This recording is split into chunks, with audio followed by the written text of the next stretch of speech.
Mateo 5, la semana pasada comenzamos una serie llamada Reino al Revés.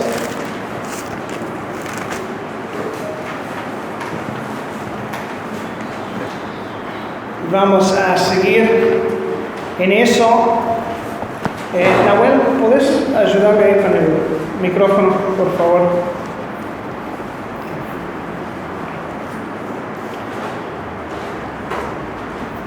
El reino al revés. Lecciones del Sermón del Monte que nos da Jesucristo mismo. Él es nuestro maestro aquí. De hecho, cada vez que alguien se para en este púlpito, si no es de esta palabra, el maestro no es Dios, no es Jesús. Entonces, aunque yo simplemente soy un vocero, ¿sí? Pero aquí es Jesús mismo quien nos está enseñando, de hecho, su expectativa de los ciudadanos del reino del cielo. Su expectativa de lo que debe ser uno de sus discípulos, uno de sus seguidores. Ahora, en esta semana y la próxima semana vamos a estar viendo esta sección, los primeros 12 versículos, llamados las bienaventuranzas. Vamos a ver 4 cada semana, si me puedo apurar y no tener que cortar. Ya saben cómo soy algunos de ustedes, entonces me voy a tratar de apurarme a hacer esto conscientemente del tiempo. Porque es demasiado bueno para que se pierda algo, ¿sí? Ahora, el propósito que tenemos de las bienaventuranzas, y como les expliqué la semana pasada, a veces los vemos como una lista de, si hago esto, voy a ser bienaventurado, voy a ser bendecido. Pero ese no es como debe ser para nada. Parece que estamos teniendo problemas con la batería acá, entonces vamos a hacer un cambio. Debemos pensarlo, como vimos la semana pasada, que parte de nuestra identificación como hijos de Dios, como creyentes, como ciudadanos del reino del cielo, es que ya somos bienaventurados, por tanto, así debemos vivir. Entonces, no es una fórmula por cómo ser bienaventurado, sino una descripción del carácter de quien es bienaventurado. Entonces, por eso hoy vamos a ver el carácter del discípulo, parte 1. Acá vemos en estas bienaventuranzas 8 características, ahí está 8. 8 características, lo cual podemos entender como responsabilidades. Esto es la expectativa de Cristo de sus seguidores. ¿Qué espera Cristo de mí? Aquí te lo dice. Entonces, esta característica, si no lo tenemos, es nuestra responsabilidad ir al Señor y pedir su ayuda y obedecerle para que sea desarrollada en nuestra vida. Y también cada uno tiene un resultado, una promesa, una bendición que vamos a ver. Pero cada una de estas 8 bienaventuranzas se va desarrollando y agregando uno sobre otro. Léanlo conmigo en los primeros 6 versículos. Mateo 5, 1 al 6. Léanlo conmigo, por favor. Viendo la multitud, subió al monte y sentándose, vinieron a él sus discípulos. Y abriendo su boca les enseñaba diciendo: bienaventurados los pobres en espíritu, porque de ellos es el reino de los cielos. Bienaventurados los que lloran, porque ellos recibirán consolación. Bienaventurados los mansos, porque ellos recibirán la tierra por heredad. Bienaventurados los que tienen hambre y sed de justicia, porque ellos serán saciados. Padre, venimos a ti una vez más, simplemente pidiendo tu ayuda en este momento. Abra nuestros corazones, toca nuestras vidas, y cuando salimos de acá, ayúdanos a vivir las verdades que vemos en tus palabras. En nombre de Jesucristo, amén. Bueno, la definición de bienaventurado Es bastante debatido porque no hay una palabra específica en el castellano ni en el inglés por ese tema que es específicamente diseñado para esta palabra traducido en original. Pero entonces vemos algunas traducciones como dichoso, afortunado, feliz, bendecido, privilegiado. Algunos que lo traducen con feliz y en muchos de estos otros casos es un aspecto de esa palabra, pero no lo podemos confundir por lo que el mundo llama felicidad, porque de eso no se trata. De hecho, es difícil que salga mismo de la boca, feliz los que lloran. ¿Cómo? Si tenemos un entendimiento del mundo de lo que es ser feliz, bendecido, afortunado, privilegiado, miramos estos versículos y pensamos, espera, eso no suena a esas palabras para nada. Y es una de las razones por la cual nuestra serie se llama Reino al Revés. No tiene esto sentido en el mundo secular. No tiene sentido aparte de Cristo. Pero el uso bíblico de esta palabra bienaventurado indica un sentir pleno de la aprobación y favor de Dios. Implica una relación cercana con el Señor. Mi suegro, Pastor Barry, lo conocen algunos de ustedes, lo ha definido así: doblemente feliz. De hecho, algunos cuando ven esa palabra bienaventurado, ya por escucharlo a él, ya se les viene eso. Esencialmente habla de una alegría que uno tiene y siente al saber que está esencialmente trayendo alegría a Dios por cómo vive. Cuando hacía algo de niño o de joven, cuando yo hacía algo que miraba a mi padre y él me estaba sonriendo con esa palabra, ese es mi hijo. Y eso, él estaba orgulloso de mí, pero eso me llenaba a mí de que yo estaba haciendo orgulloso a mi padre. Estaba haciendo algo que lo alegraba a él. Y ese es el sentir de lo que es ser bienaventurado. Vivir de una forma de que le estás poniendo una sonrisa a la cara de Dios. Warren Wiersbe, el comentarista, lo dice así: esta fue una palabra poderosa para aquellos que escucharon a Jesús ese día. Para ellos significaba gozo divino y felicidad perfecta. La palabra no se usó para humanos. Describía el tipo de alegría que solo experimentan los dioses o los muertos. Bendito implicaba una satisfacción y suficiencia interna que no dependía de las circunstancias externas para la felicidad. Esto es lo que ofrece el Señor a quienes confían en Él.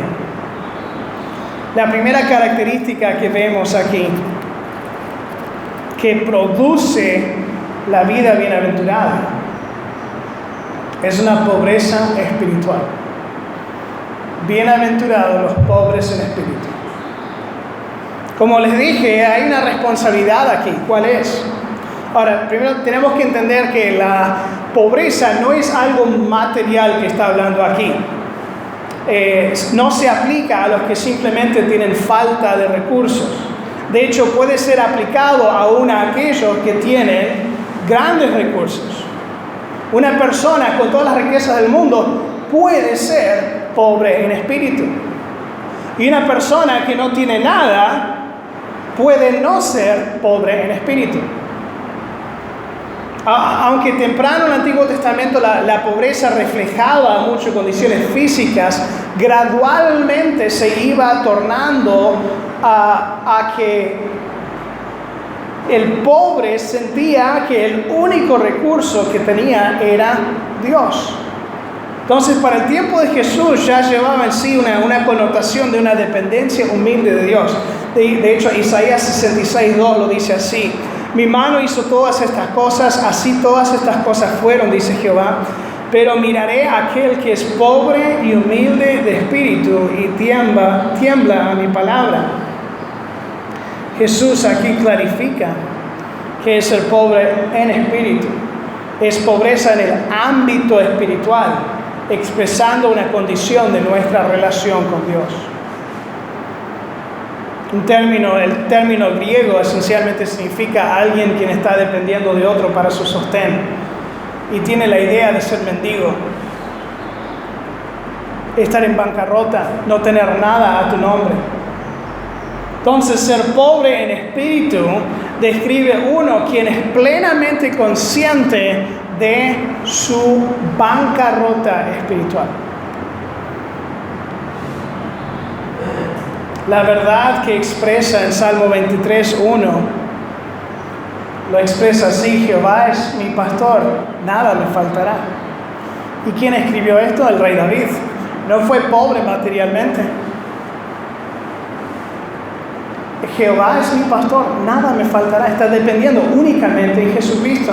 Es lo que expresa la pobreza espiritual. Por tanto, dice el comentarista, el ser pobres en espíritu es reconocer nuestra pobreza espiritual ante Dios. Somos pecadores, estamos bajo la santa ira de Dios y no merecemos nada más que su juicio. No tenemos nada que ofrecer, nada con lo que comprar el favor del cielo. Otro comentarista conocido, Matthew Henry, comenta que el ser pobres del espíritu es tener pensamientos humildes de nosotros mismos, de lo que somos, tenemos y hacemos. Es evitar toda confianza en nuestra propia justicia y fuerza para que podamos depender únicamente del mérito de Cristo y del Espíritu y la gracia de Cristo. El reino de gracia se compone de ellos, el reino de gloria está preparado para ellos. ¿Cuál es la bendición? Aquellos quienes reconocen su bancarrota espiritual son herederos del reino celestial. La idea es que aquí, espiritualmente, ahora, al verte que no tienes nada, te abre la puerta a todo.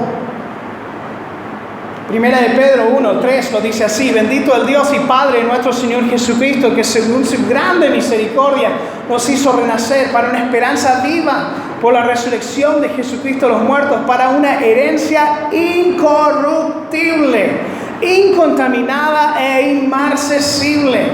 O sea, nada lo puede destruir, arruinar, nada. Reservado en los cielos para vosotros, que sois guardados por el poder de Dios mediante la fe. Aquí la idea, cuando reconocemos, abrazamos nuestra necesidad de Dios. Él nos da todos los recursos, riquezas y bendiciones espirituales que pertenecen al reino, sin importar la cantidad de posesiones o recursos materiales que alguien tiene en esta vida. En Colosenses 1:13 nos dice: el cual nos ha librado de la potestad de las tinieblas y trasladado al reino de su amado Hijo. Sí, vivimos aquí en la tierra, pero cuando se trata de nuestra relación con Dios a través de Jesucristo, si lo conocemos como nuestro Salvador personal, es como si ya estuviéramos sentados en el cielo junto con Él.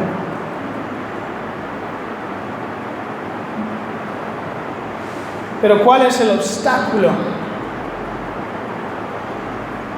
a heredar al reino del cielo? Aquellos quienes nunca reconocen su necesidad de Dios, viven cegados por su orgullo y cierran la entrada al cielo por su propia cuenta. Proverbios 16 lo dice así: abominación es a Jehová todo altivo de corazón, ciertamente no quedará impune. Antes del quebrantamiento es la soberbia, y antes de la caída la altivez del espíritu. Al ser mi oficio de pastor, he visto una y otra vez, y sé que ustedes también han visto, hay personas y aún creyentes quienes aparecen en la iglesia porque algo pasó. Y han estado trabajando para algo, una meta en particular, o algo que ellos han puesto como prioridad ante Dios y de repente algo pasa, pierden el trabajo, pierden un ser querido, se desploma el mundo entero por una pandemia. ¿Y qué hace? Revela su necesidad y vienen corriendo a la iglesia. Pero la realidad de nuestras vidas, de un bienaventurado, es que reconoce su necesidad espiritual, aun cuando tiene todo lo material.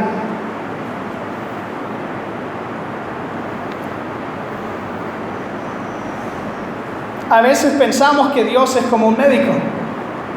Entonces cuando me siento mal, cuando estoy mal, voy a ir al médico.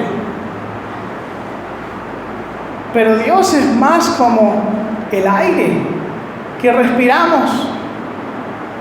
Puede ser que tengas un momento de buceo, entonces vas a tratar de sumergirte en tu vida, tratando de hacer todo lo posible, pero va a llegar a un punto donde no aguantas más sin el aire.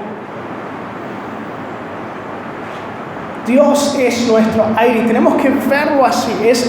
Vemos nuestra bancarrota espiritual sabiendo, sin aire no sobrevivo. Sin Dios no sobrevivo. Eso es la pobreza espiritual del que está hablando, la bancarrota espiritual. Entonces, ¿realmente necesitas a Dios? Si tu respuesta es algo como, de vez en cuando, o no, ando bien, no lo necesito ahora, entonces no eres pobre en espíritu. Por ende, el reino de los cielos no te pertenece. O mejor dicho, no le perteneces al reino de los cielos. Ahora, si fueras a responder naturalmente con algo como, por supuesto que lo necesito, ¿qué tipo de pregunta es esa? ¿Qué sería de mí sin Él?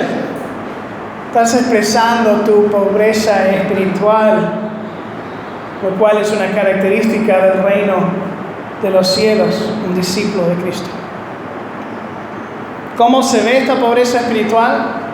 Cuando vamos constantemente al Señor para el apoyo necesario para cada día, siendo fortalecidos por su palabra, por nuestra comunión con Él.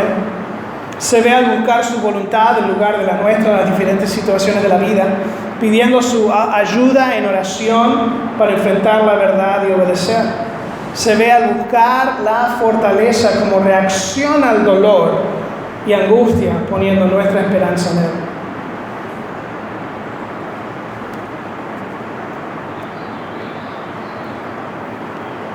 Entonces, ¿sos espiritualmente pobre? ¿Lo ves? ¿Lo vives? La segunda característica de una vida que es bienaventurado es el arrepentimiento constante. Lo vemos ahí en el versículo 4. Bienaventurados los que lloran, porque de ellos recibirán consolación. Obviamente la palabra lloran significa eso de entristecerse, de lamentarse, pero de estar afligido, estar en luto. Y mientras que es verdad que encontramos consuelo de Dios para el dolor de las pérdidas de la vida, en el contexto de este versículo no es exactamente el enfoque del llanto. De hecho, la segunda característica desarrolla aún más la primera. Tomando en cuenta la pobreza espiritual del versículo anterior, el llanto es más un lamento sobre el pecado o la condición pecaminosa. El dolor de corazón que uno siente al saber que ha hecho mal, se da cuenta de su carencia ante Dios. Puede ser el pecado individual o el lamento sobre el pecado en general de una sociedad. El reconocimiento y confesión sincera del pecado y la pecaminosidad. La pecaminosidad significa nuestra condición de naturaleza caída, propenso a caer. Cada uno de nosotros sabemos dónde somos más propensos a caer. sea en nuestras actitudes o en alguna tentación, entonces sabemos que nuestra inclinación, nuestra pecaminosidad, naturalmente se va a ir queriendo en esa dirección. Es el sentir, este llanto es el sentir que hace declarar como el apóstol Pablo en Romanos 7, miserable de mí, ¿quién me librará de este cuerpo de muerte? Eso es justo después de unos versículos hablando de pecaminosidad, donde Pablo no hace lo que sabe que debe hacer y de hecho quiere hacer lo que no debe hacer. Porque en su vida hay la ley de la carne y la ley del espíritu que están en conflicto el uno con otro, y dice, miserable de mí, odio que sea así, me aflige.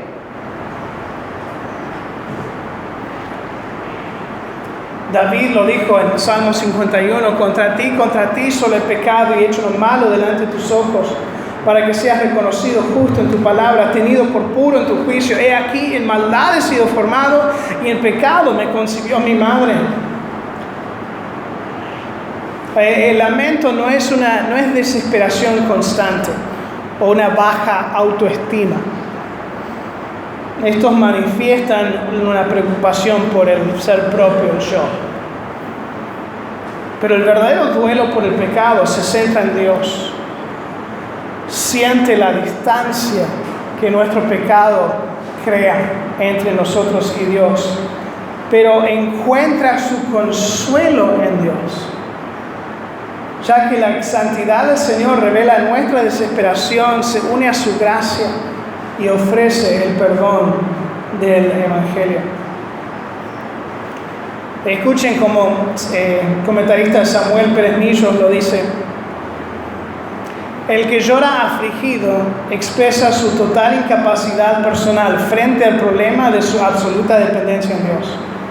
Hay ejemplos bíblicos que ilustran esta afirmación del Señor. Las lágrimas del profeta ante la inminencia del juicio de Dios envía a su pueblo a causa de las vidas pecaminosas y rebeldes.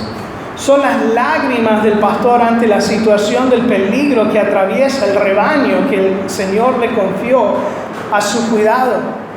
Son las lágrimas de incapacidad personal del padre ante una situación de extrema gravedad en su familia para la que no tiene ningún tipo de recurso y mucho menos de remedio. Cuando la fe se debilita y pide ayuda al Señor para que pueda creer en Él, es poderoso para solucionar la angustiosa situación. Son las lágrimas que riegan el ministerio del evangelista al ver los muchos que se pierden mientras van sembrando la semilla, como ilustra la aplicación del sembrador en el Salmo. Son las lágrimas del mismo Señor derramó al ver la situación en que veía envuelta la ciudad de Jerusalén como consecuencia del continuo rechazo hacia su persona. Las lágrimas pueden ser quizás también en otra dimensión. En ocasiones son las que salen de un corazón agradecido por la que ha recibido el Señor. Son lágrimas de afecto y gratitud como las de la mujer pecadora. Pero también hay lágrimas producidas por la tristeza que el Espíritu de Dios produce en el corazón del creyente que se ha extraviado de la senda y camino lejos de Él. Son lágrimas que expresan la tristeza de lo acontecido, manifiestan la sinceridad del arrepentimiento en un volverse a Dios. Como el pródigo desde la provincia, apartado en donde se encontraba por haberse alejado de la casa del Padre, despierta a su miseria y vuelve en sí. Esa fue la experiencia de David al toque del dedo de Dios que señaló su pecado y redarguyó su corazón. Tú eres el hombre. Así fueron las lágrimas de Pedro cuando se dio cuenta de que había negado al Señor, sintiendo el fracaso al ver rotas sus promesas de fidelidad. Este fin de semana pasada, en la semana pasada, sé que todos lo vieron en noticias porque fue una de esas noticias mundiales. Hubo una manifestación, una protesta y una insurrección a la Corte Suprema el Senado de los Estados Unidos por un conflicto en las elecciones que llevaron a cabo acusaciones de fraude,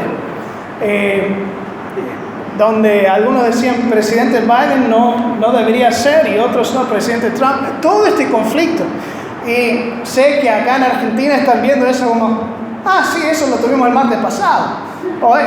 Es un poco más común lo que es protestas, alborotos, manifestaciones aquí. Y es parte de la vida acá. En Estados Unidos no tanto, entonces se imaginan el shock que están en todos. Pero vimos dos partidos políticos dividir el país. De tal forma que con familiares y amigos que están del otro lado político casi ni se puede hablar. Porque política es lo único que hablan. Y alguien me preguntó ayer, che, ¿qué pensás de todo esto? Me duele. Me duele.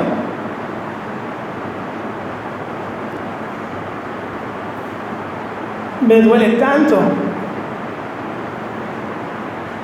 como lo que vemos aquí, lo que pasó hace unas semanas de pasar la ley del aborto. ¿Qué pensamos de eso? Nos duele. Sabemos que está mal.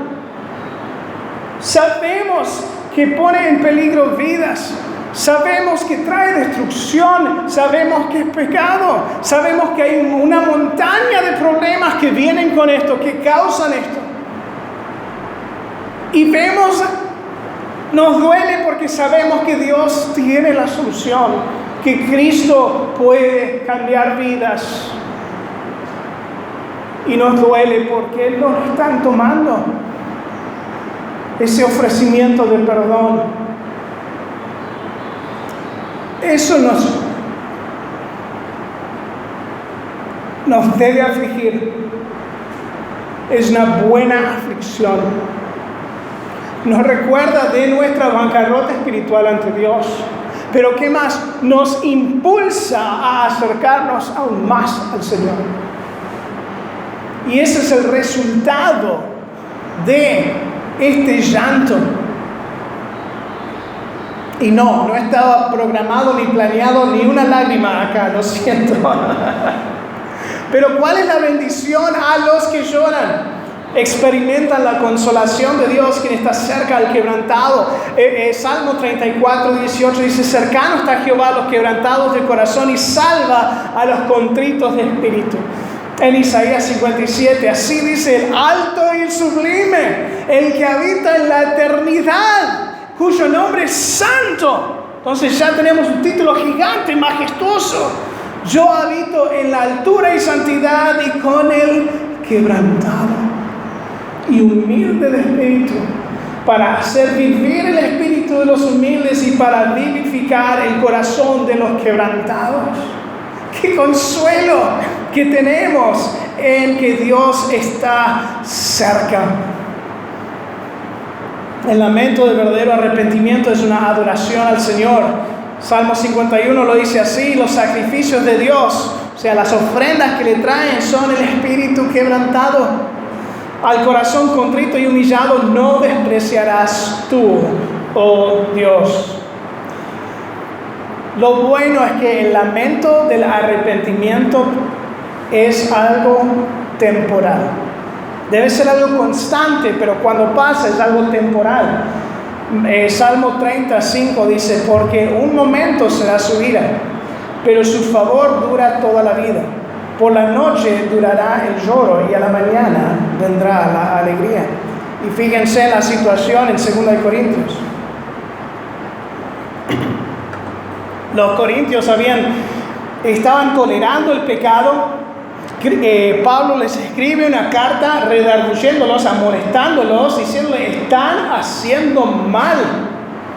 Y esa carta, leído a los corintios, hizo que la iglesia de Corintios realmente reflexione y se entristeció porque se dieron cuenta de que estaban haciendo mal. Y Pablo les escribe una segunda carta y dice en el capítulo 7: ahora me gozo No porque hayáis sido contristados, sino porque fuiste contristados para arrepentimiento, porque habéis sido contristados según Dios, para que ninguna pérdida padecieses por nuestra parte. Porque la tristeza que es según Dios produce arrepentimiento para salvación. De que no hay que arrepentirse, pero la tristeza del mundo produce la muerte. La tristeza del mundo simplemente dice, ay, me siento mal en que me descubrieron, me siento mal y no me gusta sentirme así, entonces lo voy a ignorar. Me siento mal, pero no es mi culpa, es culpa del otro. Y la tristeza que es según Dios nos lleva al arrepentimiento, nos lleva a acercarnos al Señor, nos lleva a la confesión bíblica. Porque aquí esto mismo de hayáis sido contristados según Dios, que solicitud produjo en vosotros, que defensa, que indignación, que temor, que ardiente afecto, que celo, que vindicación. En todo os habéis mostrado limpios en el asunto. Una mujer que conocí en un ministerio de adictos, Laura se llamaba, escribió en un testimonio de su vida. Dijo, yo era muy buena en redirigir la culpa. Siempre era de otra persona. Aun cuando era obvio que yo era responsable, encontraba alguna excusa, alguna razón por la que caía sobre los hombros de otras personas. Pero no fue hasta que acepté plenamente la culpa y responsabilidad por mis acciones y actitudes que Dios comenzó a obrar en mi vida para cambiarme. Un ejemplo de este lamento que nos lleva al arrepentimiento. Entonces te quiero preguntar acá, ¿cuál es tu reacción cuando algo o alguien identifica alguna falta o pecado tuyo? No vamos a hablar de mis pecados acá, vamos, ustedes, de sus pecados. Ya he compartido suficiente los míos, ¿no? El corazón orgulloso, si tienes preguntas, pregúntale a mi esposa después. El corazón orgulloso busca justificarse con frases como, así soy yo. Si no te gusta, andate. Nadie es perfecto. O devolviendo en forma de acusación, echando la cara a las faltas de otros. ¿Y vos quién sos para hablarme así de eso? Si tampoco sos perfecto. Pero el corazón que llora sobre su condición pecaminosa no lo niega, no lo justifica, no lo defiende, pero lo reconoce.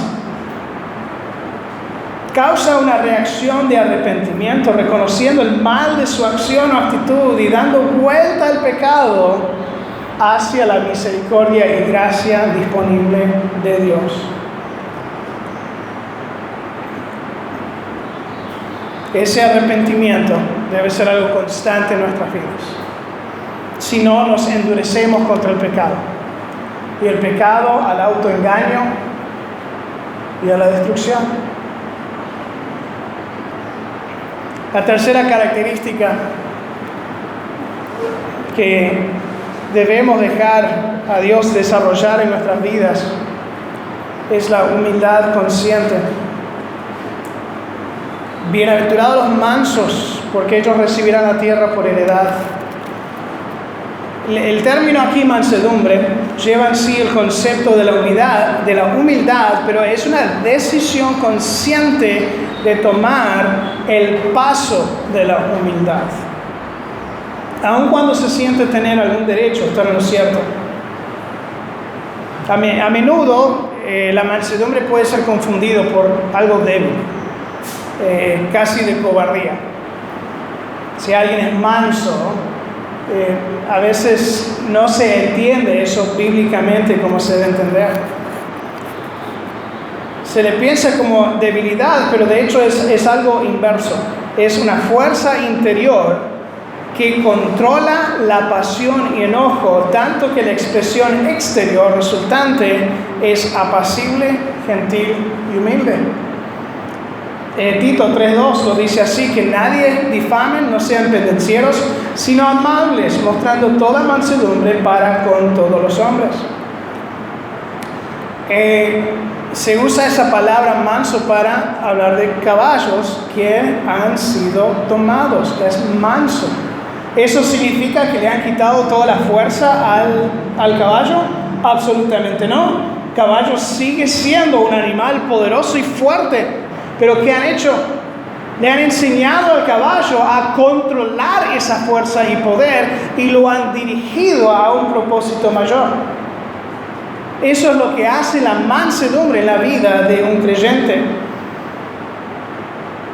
El doctor Lacueva escribe así: estos son los que se someten resignada y alegremente a los designios de Dios, los que muestran toda mansedumbre para con todos los hombres, los que pueden aguantar una provocación sin encenderse en ira, sino permaneciendo en silencio o dando una respuesta suave, los que permanecen serenos mientras otros cometen grandes desatinos, cuando en admirable paciencia se mantienen dueños de sí mismos al mismo tiempo que son desposeídos de todo lo demás, los que prefieren sufrir y perdonar 20 injurias antes de vengarse de una. Hay pocos quienes se pueden describir con este tipo de mansedumbre. Y de hecho, de las 4 características que vemos hoy, esa es la que me cuesta más. Hay algunos familiares que pueden atestiguar de eso. Siempre admiraba a mi padre. A veces en mi juventud pensé que era tonto, que él era ignorante, porque no podía con mis argumentos y mis razonamientos.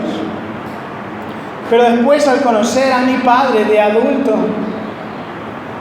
conocerlo más, su pasión, lo que trabaja en su corazón y mente, mi padre es un hombre piadoso, sabio en las cosas de Dios.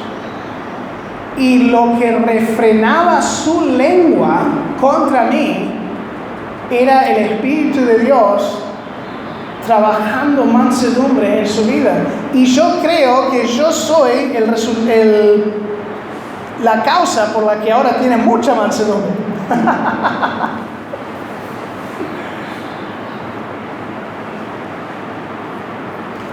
La Biblia nos da 2 ejemplos de mansedumbre.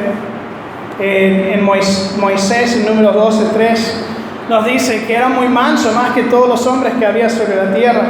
Y pensamos en Moisés, y hay tiempos en los que es efusivo y dinámico. Tuvo que ser un líder increíble para guiar a tantas personas a través del desierto.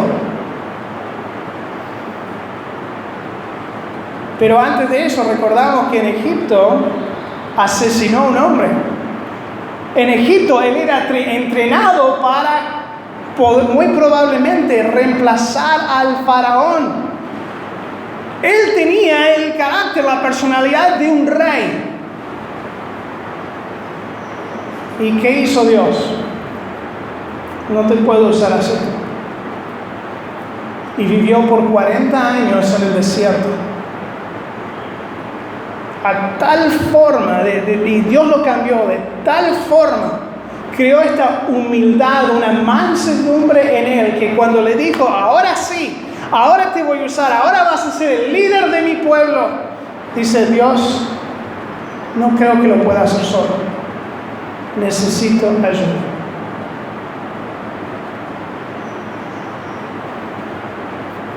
El ejemplo supremo obviamente es Jesucristo. Él demostró mansedumbre al no responder con el mismo abuso que le trataban. 1 Pedro 2:23 nos dice de forma que cuando le maldecían no respondía con maldición, cuando padecía no amenazaba, sino encomendaba la causa al que juzga justamente. De forma climática, su mansedumbre se expresa definitivamente en la cruz, el cual, siendo en forma de Dios, nos dice Filipenses 2, No estimó el ser igual a Dios como cosa a que aferrarse, sino que se despojó a sí mismo. Se dio el derecho que él tenía apropiadamente, tomando forma de siervo, hecho semejante a los hombres, estando en la condición de hombre, se humilló a sí mismo, haciéndose obediente hasta la muerte. Qué ejemplo. Y qué bendición hay para aquellos quienes practican la mansedumbre en su vida. La mansedumbre literalmente, metafóricamente es, aunque tienes derecho al reclamo, a la justicia, a todo lo demás, aunque tienes ese derecho, lo cedes por una causa mayor. Entonces, la bendición del manso es heredar la tierra. O sea, lo que tiene por derecho en Jesucristo, lo recibe, lo posee. Aquí Cristo está citando Salmo 37, que lo vemos repetidas veces. Habla de los mansos, heredarán la tierra, se recrearán con abundancia de paz. Los benditos de él heredarán la tierra, los justos vivirán para siempre sobre ella. Espera en Jehová, guarda su camino, él te exaltará para heredar la tierra. Cuando sean destruidos los pecadores, los verás. Y Romanos 8:17 nos recuerda así: hijos, también herederos, herederos de Dios y coherederos con Cristo, si es que padecemos juntamente con él, para que juntamente con él seamos glorificados. El manso puede descansar en Jesús, confiando en su justicia. Por eso Cristo dice: venid a mí todos los que estáis trabajados y cargados, y yo os haré descansar. Llevad mi yugo sobre vosotros, aprended de mí, que soy manso y humilde de corazón, y hallaréis descanso para vuestras almas, porque mi yugo es fácil y ligera mi carga. O sea, deja de trabajar tanto para establecer y reclamar tu derecho. Descansa en mí y yo voy a cuidar de ti. Es a través de esta mansedumbre, en lugar de la pasión y enojo, que obra la mano de Dios en nuestras vidas. Santiago 1 lo dice así: porque la ira del hombre no obra la justicia de Dios, por lo cual, desechando toda inmundicia, abundancia y malicia, recibid con mansedumbre la palabra implantada, la cual puede salvar vuestras almas. Y cuando practicamos la mansedumbre, estamos practicando y expresando sabiduría divina. Santiago 3 nos dice que la sabiduría que es de lo alto es primeramente pura, pacífica, amable, benigna, llena de misericordia y buenos frutos, sin incertidumbre ni hipocresía. El fruto de justicia se siembra en paz para aquellos que hacen la paz. Y el versículo anterior habla de mansedumbre, pero no sé por qué no lo puse en la diapositiva. Pero está allí.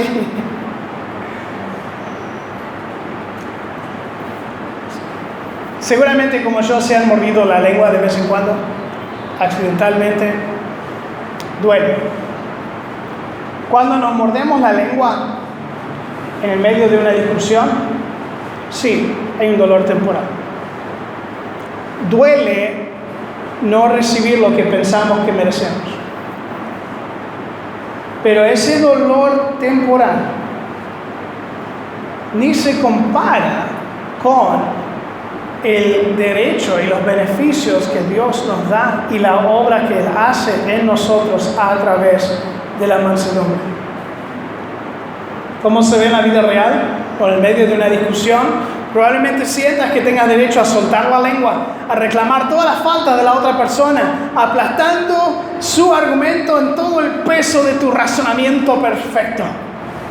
Pero la mansedumbre se traga lo que piensa que merece y humildemente busca hacer lo que agrada a Dios.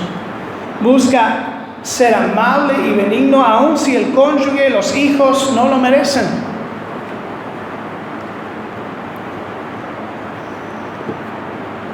Eso conlleva un poco de pobreza espiritual también, porque nos damos cuenta de que yo tampoco lo merezco. En lugar de buscar tu propia venganza, dejas la situación en las manos de Dios, quien es el juez justo. Puede ser tu patrón o compañero de trabajo que traten mal, que sientas alguna acción adversa contra vos o parecen que son injustos o inconsiderados. La respuesta mansa se somete de igual forma y trabaja para el Señor, buscando ser luz en ese ambiente, confiando que Dios usará su testimonio de trabajo para su voluntad.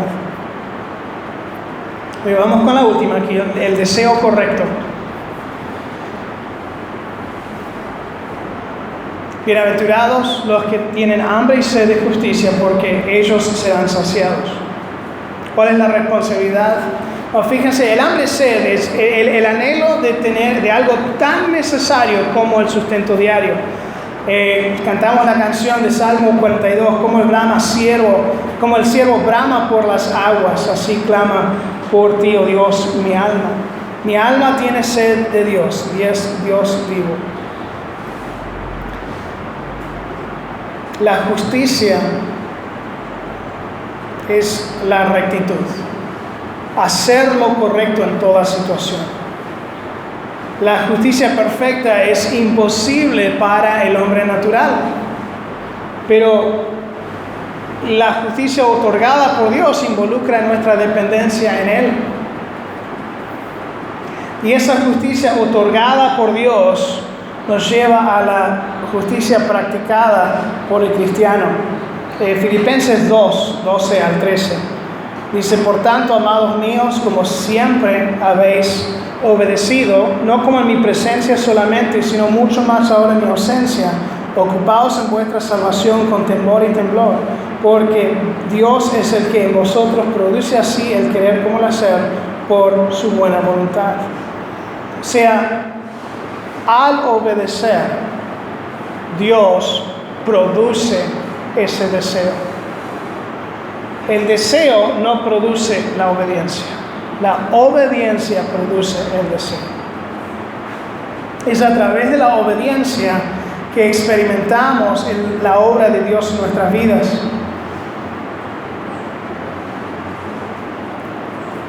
¿Y cuál es la bendición? Ser saciados. Ahora, este término me gusta y se los comparto. El término griego es cortazo. Y lo menciono porque describe el sentir que tengo después de comer un cortazo de asado, ¿no? Ese es el sentido de ser saciado. ¡Wow! Lleno, satisfecho. Y usado aquí en conjunto con hambre y sed de justicia indica una satisfacción en la justicia de Dios. Es posible porque Cristo, quien es nuestra justicia, es la fuente inagotable que sacia el alma. Juan 6:35 lo dice así. Jesús le dijo, yo soy el pan de vida. El que a mí viene nunca tendrá hambre. El que en mí cree no tendrá sed jamás. Y Colosenses 2:9 al 10 dice, porque en él habita corporalmente toda la plenitud de la deidad, y vosotros estáis completos, llenos, satisfechos, saciados en Él, que es la cabeza de todo principado y potestad. A veces cuando hablo de comida, se me hace agua la boca un poco, ¿no? ¿Qué pasa cuando hablas de la palabra de Dios?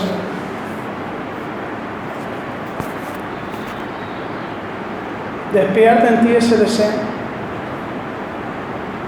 Cuando piensas en la voluntad de Dios, lo que Él quiere para tu vida, en lo que Él ha hecho en tu vida, te despierta un poco. Primera de Pedro 2, 1 al 3 dice, desechando toda malicia, todo engaño, hipocresía, envidia, todas las detracciones, desead como niños recién nacidos la leche espiritual no adulterada, para que por ella crezcáis para salvación, si es que habéis gustado la benignidad del Señor. Cuando recordamos de todo lo que Dios ha hecho en nuestras vidas, cuando recordamos lo bueno que ha sido, aun cuando no hemos reconocido nuestra bancarrota espiritual, aun cuando no somos merecedores de su gracia. Nos debe hacer volver corriendo a Él. El bienaventurado se levanta en la mañana y corre al único recurso de fuerza que sabe que tiene. El bienaventurado se va a despertar o va a reaccionar a las situaciones de la vida yendo a la fuente inagotable,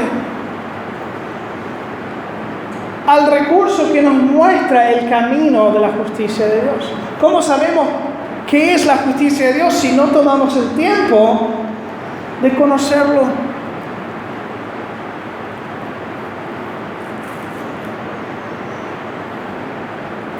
La pobreza espiritual,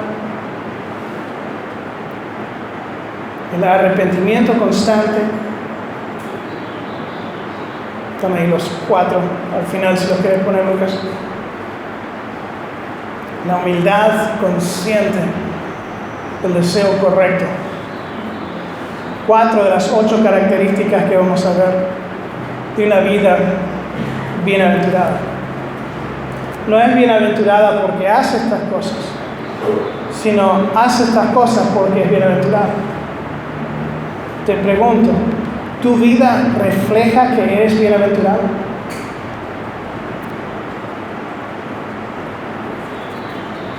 Padre amado, te doy gracias por tu palabra, que a través del mismo mensaje de Jesucristo podemos ver lo que tú esperas de nosotros. Señor, ayúdanos a darnos cuenta de por tal bancarrota espiritual no hay nada de nuestra propia fuerza que podamos hacer para desarrollar estas cosas en nuestra vida. Pero ayúdanos a entender que es el someternos a ti, al obedecerte, al buscar tu gloria y no nuestra gloria, cada día, buscando sabiduría de tu palabra, guía, fuerza. Tú puedes desarrollar estas características en nuestras vidas. Así nuestra vida puede reflejar a otros que es bienaventurado. Padre, toda bendición, toda gracia, toda misericordia, toda riqueza y bendición espiritual que necesitamos para la vida nos los ha dado ya en la cruz de Cristo. Ayúdanos a vivir poseyéndolos. Ayúdanos a vivir haciéndolo realidad en nuestra vida, Señor. Te amamos, te pido que nos ayudes a amarte más. En el nombre de Jesucristo pido esto. Amén. Que Dios les bendiga.